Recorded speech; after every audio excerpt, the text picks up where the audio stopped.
guys! Welcome back to my channel. Okay, to start off this makeup look, sisimulan ko muna sa pagpe-prep ng aking mukha.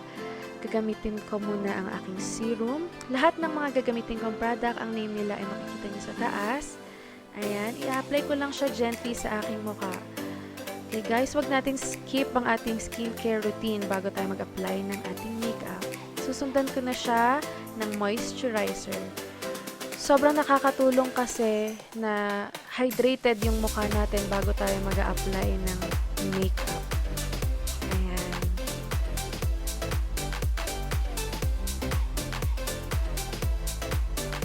And for additional hydration naman, lagi akong gumagamit nitong Fix Plus. Bago ako maglalagay ng primer. Gustong-gusto ko talaga tong mist na to. Ayan. Ida-dry ko lang siya. For the primer naman, gagamitin ko tong Illuminating primer. Gusto ko siya kasi nakakadagdag siya ng glow kasi nga para siyang shimmery.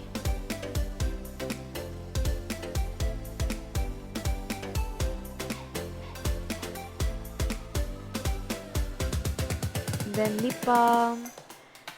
Kasi sobrang laging nagka-crack talaga yung lips ko. Sobrang nakakatulong mag-lip. Okay, for the foundation, first time kong gamit ng Cushion Compact Foundation. Naka-sale kasi to nung binili ko, kaya binili ko siya kagad. Sobrang mura lang siya nabili. Kaya lang, yun lang, wala yung kulay na katulad ng kulay ko. Kaya iba yung kulay niya sa leeg ko. Ayan. Nalagyan ko na lang din yung leeg para pumantay kahit papano. Ayan yung coverage niya, guys. Kayo na ang humusga. Pero para sa akin, medium coverage lang siya. Ayan. I'm gonna do the other side. Okay. And then, let's proceed to our concealer. Since maputi nga yung ating foundation, kaya ayan, kaya parang magkakulay lang sila ngayon ng aking concealer, kaya hindi siya naging highlighter. Okay, sa forehead, down to my nose, at sa baba. Blend ko lang siya ng maliit na damp sponge. Ayan. Blend, blend, blend. Sa pag-makeup, napaka-importante talaga ng blending. Ayan.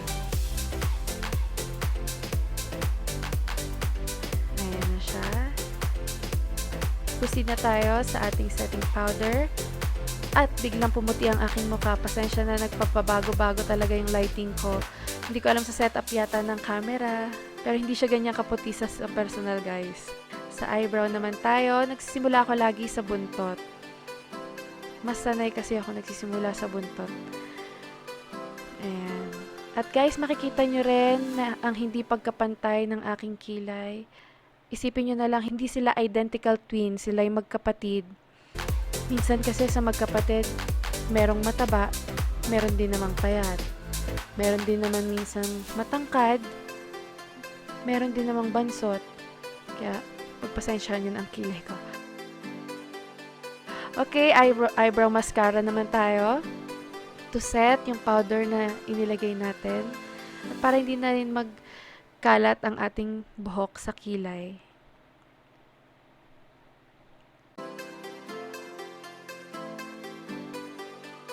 Ayan. Okay, pa-prime ko lang yung eyelids ko. Ang gamit ko yung concealer na ginamit ko kanina, yung e.l.f. HD concealer.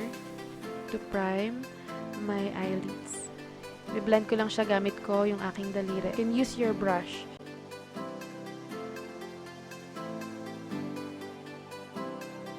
Okay, for the eyeshadow, I'm gonna be using this palette. I'm gonna use this pink color. Ayan.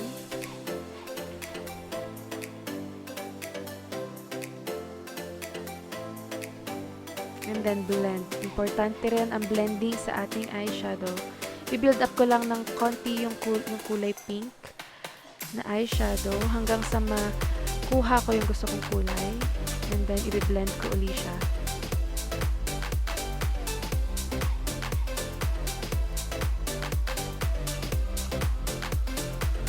Lalagyan ko na rin siya nitong brown eyeshadow sa may outer V ng aking mata.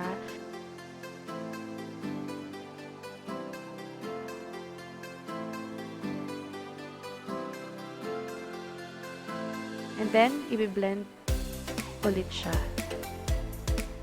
Like so. I'm gonna do the other side and I'm gonna speed up the video.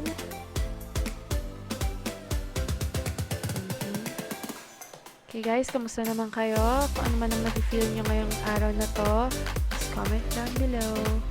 Okay, ayan na siya. Sa isang palette ko naman ng Morphe, kukunin ko lang parang rose gold color na shimmery eyeshadow. Idadab-dab ko lang siya sa aking eyelids and then blend. I'm gonna do the same sa kabilang mata. And then blend again.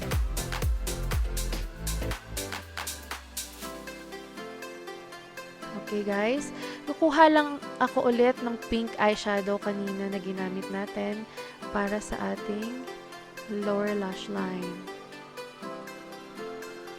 Yan.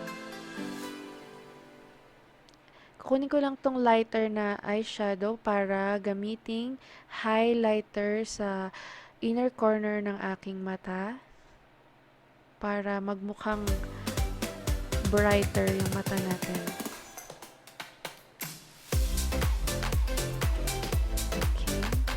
Let's proceed sa ating eyeliner. Disclaimer guys, hindi po ako professional makeup artist. Sobrang mahilig lang talaga ako sa makeup at mag-makeup. Kaya wala po sana mang bash.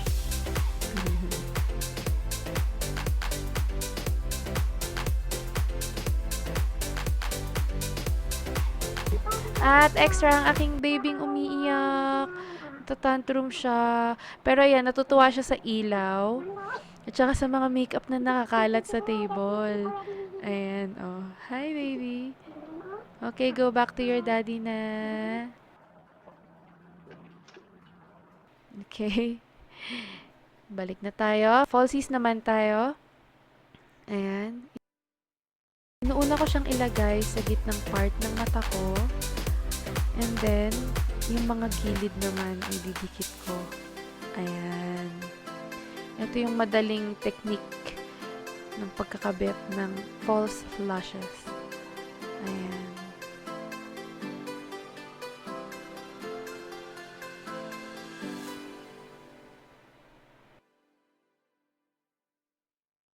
Okay, mascara naman tayo para magdikit yung ating falsies at yung ating totoong pilik mata.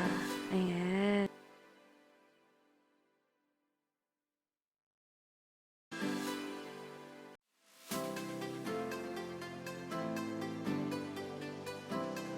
Okay, bronzer naman tayo. Gagamitin ko tong light brown color to contour my cheek, my jawline, and my forehead.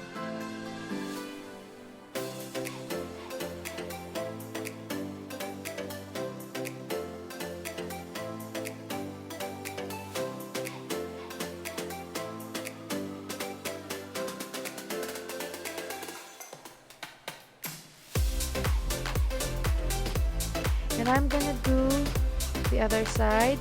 Papabilisin ko na yung video ulit.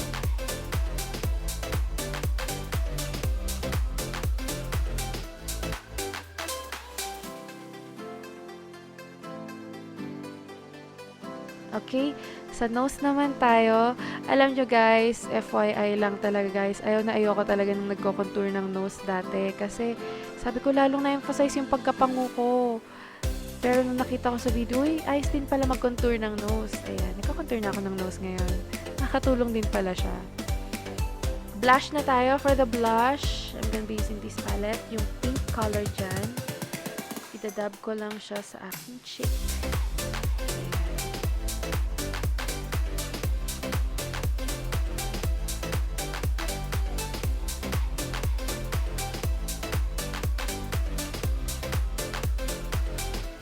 Highlighter, I'm be using this lighter one. I'm gonna be using a big fan brush to highlight my cheek. Ayan.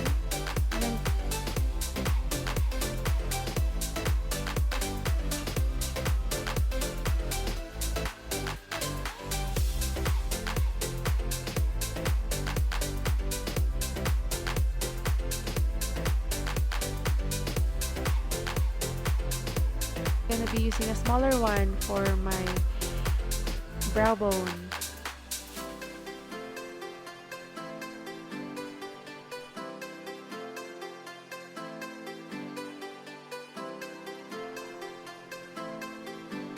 Nalungkot ako kasi nalimutan kong i-highlight yung nose ko.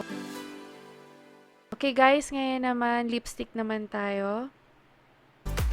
Gamit ko lipliner guys kasi wala akong same color nito. Ito pa naman yung favorite color ko ngayon sa lips ko. Kaya guys, kung may alam kayo, just comment down below.